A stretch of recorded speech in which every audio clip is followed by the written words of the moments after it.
మనలో చాలామంది నాకు ప్రార్థన చేసే విధానం తెలీదు, నాకు ప్రార్థన ఎలా చేయాలో రాదు, అందుకే నేను ప్రార్థన చేయట్లేదు అని అంటూ ప్రార్థనకు చాలా దూరంగా ఉండిపోతూ ఉంటాం. ఇదే విషయం గురించి ఒకసారి నేను ఆలోచిస్తూ ఉన్నప్పుడు దేవుడు నాకు తెలియచేసిన ఒక చక్కటి మాటను మీతో పంచుకోవాలని ఆశపడుతూ ఉన్నాను. హన్నా తన హృదయ వేదనను బట్టి షిలోహు మందిరానికి వచ్చి ప్రార్థించింది.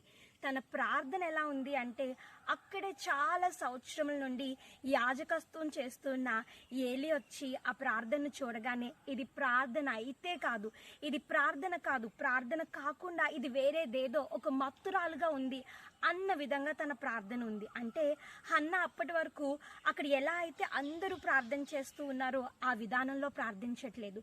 అక్కడ ఏవైతే రూల్స్ ఉన్నాయో, ఏవైతే కండిషన్స్ ఉన్నాయో వాటిని వేటిని అనుసరించకుండా తన హృదయ వేదనను బట్టి, తన మనస్సులో ఏ వేదన అయితే ఉన్నదో, తనను దేనితో అయితే కృంగిపోవచ్చు ఉన్నదో ఆ అంశాన్ని పట్టుకుంది. దాన్ని దేవుని దగ్గర అప్పజెప్పడంలో తన విధానాన్ని తనే పాటించింది.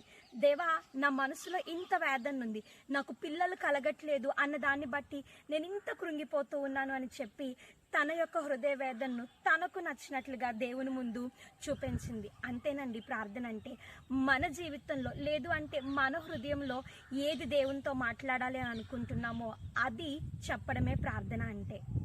పలానా విధానంలో చేయాలి, లేదు అంటే ఇలానే ప్రార్థన చేయాలి అని ఏమీ లేదు.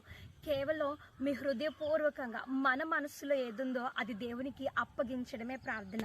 మనల్ని మనం దేవునికి సమర్పించుకోవడమే ప్రార్థన. ఆయనతో ఒక స్నేహితునిలాగా మాట్లాడడమే ప్రార్థన. అట్టి ప్రార్థన మనందరి జీవితంలో నెరవేర్పు వరకు నడిపించునుగాక. ఆమేన్.